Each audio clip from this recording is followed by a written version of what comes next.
നമസ്കാരം, മലയാളി വാർത്തയിലേക്ക് സ്വാഗതം. ഇപ്പോൾ നമ്മൾ കേരളം ഒരു തിരഞ്ഞെടുപ്പിലേക്ക് പോവുകയാണ്. അപ്പോൾ CPM കഴിഞ്ഞ ദിവസം അവരുടെ സ്ഥാനാർത്ഥികളെയൊക്കെ പ്രഖ്യാപിച്ചു കഴിഞ്ഞു. ഇനി കോൺഗ്രസിന്റെയും BJPയുടെയും ഒക്കെ കൂടുതൽ സ്ഥാനാർത്ഥി പ്രഖ്യാപനം ഒക്കെ വരേണ്ടതായിട്ടുണ്ട്.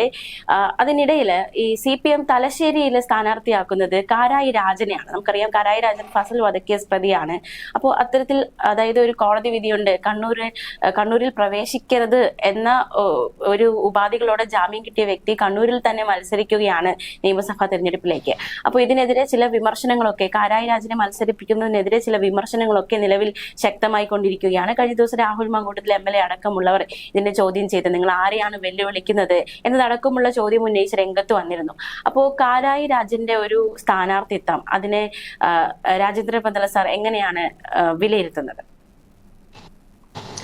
CPM ജനങ്ങളുടെ വഴിക്കല്ല പോകുന്നത്, ജനവിരുദ്ധവും സാമൂഹിക വിരുദ്ധവുമായിട്ടുള്ള വഴിക്കാണ് പോകുന്നത് എന്നുള്ളതിന്റെ മറ്റൊരു തെളിവ് മാത്രമാണ്.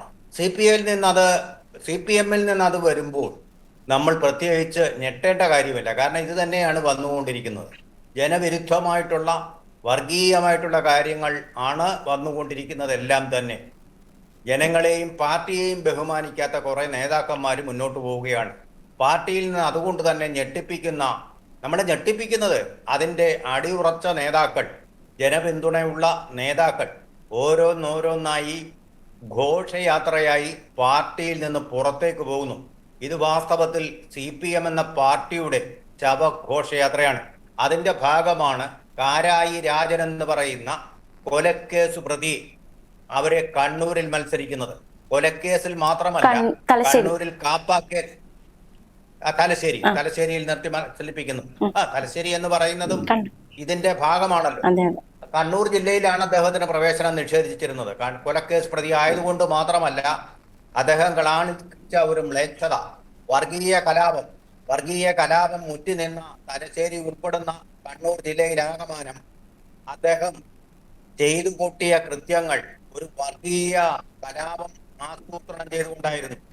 ഫസൽ വധക്കേസിലെ പ്രതിയാണ് കാരായി രാജൻ. ആ ക്രിമിനലാണ്, കൊടും ക്രിമിനൽ. പാർട്ടി സംരക്ഷിക്കുകയാണ്. ആ കൊലപാതകി, ഘാതകൻ, അതൊക്കെയാണ് അദ്ദേഹത്തിന് ചേരുന്ന വിശേഷണങ്ങൾ. ആ ഒരു മനുഷ്യൻ ഇത് ചെയ്തിട്ട് അദ്ദേഹത്തിൽ മനുഷ്യരക്തമാണോ എന്ന് നമുക്ക് സംശയിക്കേണ്ടിയിരിക്കുന്നു. കാരണം ഫസലിന്റെ രക്തം അമ്പലങ്ങളിൽ കൊണ്ടുപോയിട്ടിട്ട് അവിടെ ചോരപ്പുഴ ഉണ്ടാക്കാനൊരു ശ്രമം. കാരണം ഇങ്ങനെ രക്തം എന്ന് പറയുന്നത് ഒരമ്പലത്തെ പങ്കിലമാക്കും എന്നാണ് സങ്കല്പം. വിശുദ്ധമായി സൂക്ഷിക്കേണ്ട, വിശുദ്ധമായ മനസ്സോടെയും ശരീരത്തോടെയും പ്രവേശിക്കുന്നുണ്ട ഒരു സ്ഥലമാണ് അമ്പലം എന്ന് പറയുന്നത്. അവിടെ നിന്ന് നമ്മൾ ഈശ്വര പ്രാർത്ഥനയും അതുപോലെ തന്നെ ദൈവസന്നിധിയുടെ ദർശനവും മൂലം തിരിച്ചിറങ്ങുന്നത് വിശുദ്ധരായിട്ടായിരിക്കണം. ആ വിശുദ്ധമായ മണ്ണിൽ കൊണ്ടുപോയി താൻ കൊല ചെയ്ത ആളിൻ്റെ രക്തമൊഴിക്കുക എന്ന് പറഞ്ഞാൽ it's a cold blooded murder and planning for a communal riot. അതായത് അവിടെ ഒരു വർഗീയ ലഹള ഉണ്ടാക്കാൻ വേണ്ടിയിട്ടുള്ള ആസൂത്രിതമായ വിത്തിടൽ കർമ്മം നടത്തിയ കാരായി രാജൻ എന്ന് പറയുന്ന സമൂഹവും ജനവും ബഹിഷ്കരിക്കേണ്ടുന്ന ആളെ അവരെ സ്ഥാനാർത്ഥിയാക്കി നിർത്തിയിരിക്കുന്നത് തികഞ്ഞ ധിക്കാരമാണ്. കേരള ജനതയോട് ഇവിടെ സമാധാനമായിട്ട് ജീവിക്കാൻ ശ്രമിക്കുന്ന ആൾക്കാരുണ്ട്. ഇപ്പം ജനങ്ങൾക്ക് നേരെ ഒരു ഗുണ്ടാ പ്രയോഗമാണ് നടത്തിയിരിക്കുന്നത്. ഇതുപോലെ തന്നെയാണ് സുധാകരന് നേരെ അവിടെ നടന്നുകൊണ്ടിരിക്കുന്ന ഗുണ്ടാ പ്രവർത്തനങ്ങൾ. അവിടുത്തെ റാഡിക്കൽ ഇസ്ലാമിസ്റ്റുകളെ കൊണ്ട് സുധാകരനെ, അദ്ദേഹത്തിനെ കൊല്ലുകയാണ് അവർ ചെയ്തുകൊണ്ടിരിക്കുന്നത്. ഇന്നോവ കാർ അവിടെ വന്നിട്ടില്ലെന്ന് മാത്രമേ ഉള്ളൂ. സുധാകരന്റെ രക്തത്തിന് വേണ്ടി ദാഹിക്കുകയാണ് അവർ. സ്വന്തം അനിയനെ രക്തസാക്ഷിയാക്കിക്കൊണ്ട് CPMന്റെ ചെങ്കോട്ടയാക്കി കായംകുളത്തെയും അമ്പലപ്പുഴയെയും ആലപ്പുഴ ജില്ലയാകെ തന്നെയും മാറ്റിയ സുധാകരന്, അദ്ദേഹത്തിന്റെ രക്തത്തിനു വേണ്ടി ദാഹിക്കുന്ന CPMനെയാണ് R നാസറിന്റെ നേതൃത്വത്തിൽ നമ്മൾ ആലപ്പുഴയിൽ കാണുന്നത്.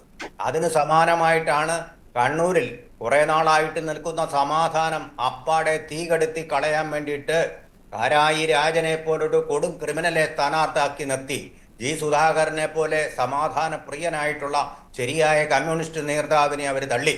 അതുപോലെ തന്നെയാണ് ശ്രീമതി ടീച്ചറെ കമ്മ്യൂണിസ്റ്റ് പാർട്ടിയുടെ പ്രധാനപ്പെട്ട അംഗങ്ങളെല്ലാം നിരാകരിച്ചിട്ടും സ്ഥാനാർത്ഥിയായി നിർത്തിയത്. സംസ്ഥാന സെക്രട്ടറിയുടെ ഭാര്യയെ സ്ഥാനാർത്ഥിയായി നിർത്തുക എന്ന തെറ്റായ മാതൃക കമ്മ്യൂണിസ്റ്റ് പാർട്ടി പിന്തുടർന്നത് ചരിത്രമില്ല. ആര്യ അന്തർജനത്തിനെ ഒരിക്കലും EMS നമ്പൂതിരിപ്പാട് സ്ഥാനാർത്ഥിയാക്കി നിർത്തിയിട്ടില്ല എന്നുള്ളത് നമുക്കറിയാം. MN ഗോവിന്ദൻ നായർ തന്റെ ഭാര്യയെ സ്ഥാനാർത്ഥിയാക്കിയിട്ടില്ല. EK നായനാരും തന്റെ ഭാര്യയെ സ്ഥാനാർത്ഥിയാക്കിയിട്ടില്ല. അച്യുതാനന്ദൻ ഒരിക്കലും ആക്കിയിട്ടില്ല. അച്യുതാനന്ദന്റെ മകന് പോലും ഇപ്പോൾ നമ്മൾ കാണുന്ന ചിത്രത്തിൽ സീറ്റ് നിഷേധിച്ചിരിക്കുന്നതായിട്ടാണ്, അല്ലേ? ഒഴിച്ചിട്ടിരിക്കുന്ന സീറ്റുകളിൽ അദ്ദേഹത്തെ മത്സരിപ്പിക്കുമോ എന്നുള്ളത് നമുക്കറിയത്തില്ല. അദ്ദേഹത്തെ മത്സരിക്കുമെന്ന് പറയുന്ന മലമ്പുഴ ഒഴിച്ചിട്ടിരിക്കുകയാണ്. അതുപോലെ തന്നെ കായംകുളത്ത് പ്രതിഭ എന്ന് പറയുന്ന ആളിനെ തന്നെ സ്ഥാനാർത്ഥിയാക്കി നിർത്തിയിരിക്കുകയാണ്. പ്രതിഭയുടെ പേരിൽ ഒരുപാട് വിമർശനങ്ങൾ ഉണ്ടായിട്ടും അവരെ തന്നെ സ്ഥാനാർത്ഥിയായിട്ട് നിർത്തിയതിന്റെ ചേതോവികാരം എന്താണെന്നുള്ളതും മനസ്സിലാവുന്നില്ല. അങ്ങനെ ജനവിരുദ്ധരായിട്ടുള്ള ആൾക്കാരെ വെച്ച് മത്സരിപ്പിച്ച് തങ്ങൾക്ക് അവരെയും ജയിപ്പിക്കാൻ കഴിയും എന്നുള്ള ഒരു ധാർഷ്ട്യമാണ് CPM-നുള്ളത്. പിണറായി വിജയന്റെ ഗുണ്ടായിസം കൊണ്ടും അദ്ദേഹത്തിന്റെ ക്രിമിനൽ മനോഭാവം കൊണ്ടും ഇവരെയൊക്കെ ജയിപ്പിക്കാൻ കഴിയുമെന്ന ഒരു ധിക്കാരമാണ് കാണിച്ചുകൊണ്ടിരിക്കുന്നത്. കേരളത്തിലെ ജനങ്ങൾ അതിന് മറുപടി കൊടുക്കേണ്ടതാണ്. കൊടുക്കുമോ ഇല്ലയോ എന്നുള്ളത് നമ്മൾ നാളെ കാണേണ്ട കാഴ്ചയാണ്. മെയ് 4 അറിയേണ്ട കാര്യവുമാണ്. അതെന്തായാലും ശരി, കാണിക്കുന്നത് ധാർമ്മിക വിരുദ്ധം മാത്രമല്ല കമ്മ്യൂണിസ്റ്റ് വിരുദ്ധവുമാണ് ഈ നടപടികൾ എന്നുള്ള കാര്യത്തിൽ സംശയമില്ല. ഇത് ചോദിക്കാൻ കോൺഗ്രസിൽ തൻ്റെ ഇടമുള്ള ഒരു നേതാവും ഇല്ല എന്നുള്ളതാണ് നമ്മളെ ദുഃഖിപ്പിക്കുന്ന കാര്യം.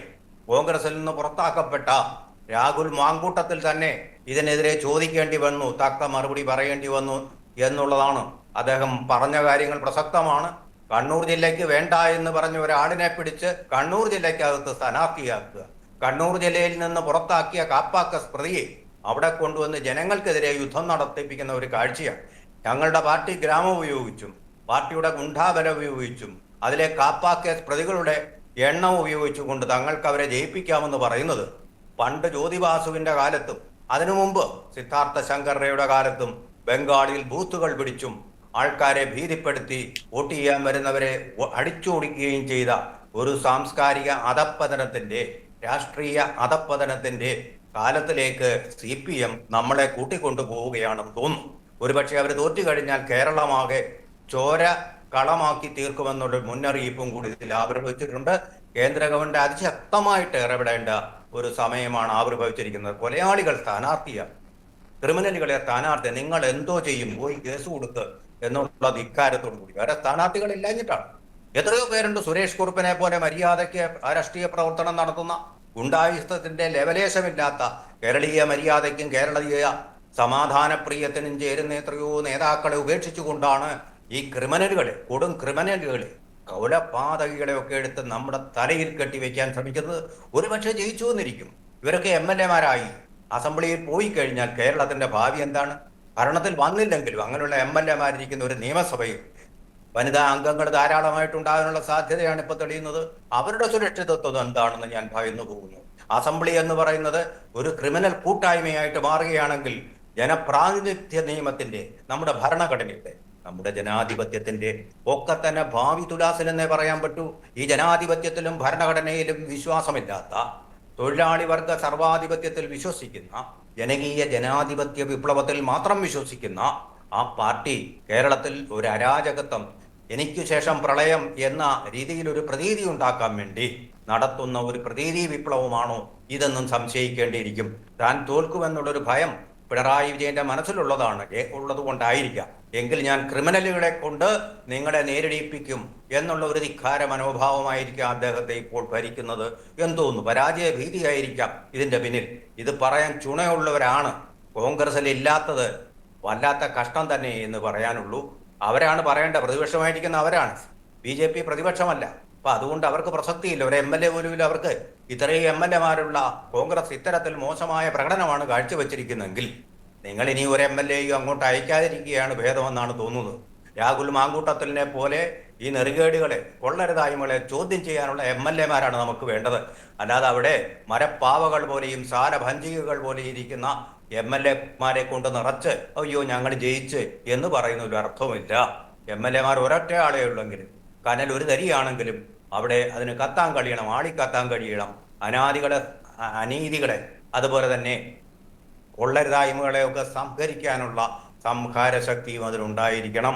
അല്ലെങ്കിൽ പിന്നെ ഈ പ്രതിപക്ഷം എന്ന് പറയുന്നത് പ്രതിപക്ഷം തന്നെയാണ്. കുറ്റമായിട്ടുള്ള ആ ഒരു മൗനം അവിടെ കാണിക്കുമ്പോൾ ഈ ക്രിമിനലിസത്തിന് അവർ കൂട്ടുനിൽക്കുകയാണ് ചെയ്യുക.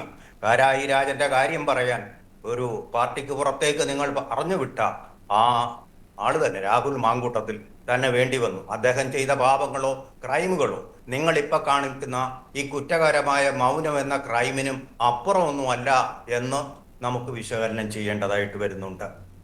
ഇപ്പൊ രാഹുൽ ചോദിക്കുന്ന ഒരു ചോദ്യമുണ്ട്, ഈ വർഗീയ ലഹള ഉണ്ടാക്കാൻ നോക്കിയൊരു കൊലയാളി മത്സരിക്കാമോ? ഇതിനെതിരെ ആരും പ്രതികരിക്കുന്നില്ല, പ്രത്യേകിച്ച് ധാർമ്മികതയെ പറ്റിയോ അല്ലെങ്കിൽ ഒരു മനുഷ്യത്വത്തെ പറ്റിയോ അല്ലെങ്കിൽ ഒരു ആക്രോശമോ പൊതുവിചാരണയോ ഒന്നും ഈ ഒരു കാരായി രാജന്റെ സ്ഥാനാർത്ഥിത്വത്തെ കുറിച്ച് ഉയരുന്നില്ല എന്നൊരു വിമർശനം രാഹുൽ മുന്നോട്ട് വെക്കുന്നുണ്ട്. തീർച്ചയായിട്ടും വളരെ ശരിയായിട്ടുള്ള വിമർശനമാണ്. രാഹുൽ കാണിച്ച ക്രൈം എന്തോ ആയിക്കോട്ടെ, ഒരു ക്രിമിനൽ ആണെങ്കിലും സത്യം പറഞ്ഞാൽ നമ്മൾ അത് അംഗീകരിച്ചേ പറ്റൂ. വളരെ ശക്തവും അതുപോലെ തന്നെ വളരെ കാര്യമാത്ര പ്രസക്തവുമായിട്ടുള്ള ചോദ്യമാണ് ഈ രാഹുൽ മാങ്കൂട്ടത്തിൽ ഉന്നയിക്കുന്നത്. ഞാൻ രാഹുൽ മാങ്കൂട്ടത്തിൻ്റെ ഒരു ആരാധകനോ അല്ലെങ്കിൽ അദ്ദേഹത്തിന്റെ പാർട്ടിയിൽപ്പെട്ട ആളോ അല്ല. പക്ഷെ ഇത് കേരളീയ സമൂഹം, കേരളത്തിന്റെ മനസാക്ഷി ചോദിക്കുന്ന ചോദ്യമാണ്. ആ ചോദ്യത്തിന്റെ മുന്നിൽ ഉത്തരം പറയാൻ ഭരണകൂടം ബാധ്യസ്ഥമാണ് തീർച്ചയായിട്ടും. ഇങ്ങനെയുള്ള ക്രിമിനലുകൾ എങ്ങനെ അസംബ്ലിയിലേക്ക് കടന്നു കയറുന്നു എന്നുള്ളതും വലിയ ഒരു ചോദ്യം തന്നെയാണ്. ഇങ്ങനെ ക്രൈം റെക്കോർഡ്സ് ഉള്ള ഒരാളിനെ എങ്ങനെ സ്ഥാനാർത്ഥിയാക്കാൻ പറ്റും? അദ്ദേഹത്തിന്റെ നാമനിർദ്ദേശ പത്രിക സമർപ്പണം ആ സമയത്ത് തന്നെ ഇത് ക്യാൻസൽ ചെയ്യപ്പെട്ടു പോകേണ്ടതാണ്. തെരഞ്ഞെടുപ്പ് കമ്മീഷൻ ശക്തമായിട്ട് നടപടിയെടുക്കണം. ഇങ്ങനെയുള്ള ക്രിമിനൽ നമുക്ക് ജനപ്രതിനിധിയായിട്ട് വേണ്ട, അസംബ്ലിയിൽ കയറാൻ യോഗ്യനല്ല. അത് തടയാനുള്ള ഒരു ഫിൽറ്ററിംഗ് ഉണ്ടാവണം. അത് നമ്മുടെ ജനാധിപത്യ പ്രക്രിയയിൽ പലപ്പോഴും ഉണ്ടാവുന്നില്ല. അങ്ങനെയാണ് പാർലമെന്റിലാണെങ്കിലും അസംബ്ലിയിലാണെങ്കിലും ധാരാളം ക്രിമിനലുകൾ കടന്നുകൂടുന്നത്. അത് തടയേണ്ടതാണ്. അല്ലെങ്കിൽ ജനാധിപത്യം എന്ന് പറയുന്നത് നിഷ്പ്രഭമായിട്ട് പോവുകയാണ് ചെയ്യുക, നിഷ്ക്രിയമായിട്ട് പോവുകയാണ് ചെയ്യുക. അത് അല്ലല്ലോ, നമുക്ക് നോക്കുകുത്തി ആവരുതല്ലോ ജനാധിപത്യം. അവിടെ സക്രിയമാകണം. ക്രിമിനലിനെ ഫിൽറ്റർ ചെയ്ത് പുറത്താക്കണം. പാർട്ടിക്ക് അയാൾ പ്രിയപ്പെട്ടവനായിരിക്കാം, പക്ഷെ ജനങ്ങൾക്ക് അപ്രിയനാണ്. ഇതാണ് അപ്രിയ സത്യം എന്ന് പറയുന്നത്. ഓക്കെ, അപ്പോ സാർ പറഞ്ഞതുപോലെ ഒരു ചെറുപ്പക്കാരനെ കൊലപ്പെടുത്തിയ കാരായി രാജൻ, അതിന്റെ പ്രധാന ആസൂത്രകരിൽ ഒരാളാണ് കാരായി രാജൻ, ശിക്ഷിക്കപ്പെട്ട വ്യക്തിയാണ്. അപ്പൊ അത്തരത്തിൽ ഒരാളുടെ സ്ഥാനാർത്ഥിത്വം അത് ചോദ്യം ചെയ്യപ്പെടേണ്ടത് തന്നെയാണ്. അപ്പോ തീർച്ചയായിട്ടും വളരെയധികം നന്ദി ഈ ഒരു വിഷയത്തിൽ ഞങ്ങളോട് പ്രതികരിച്ചത്.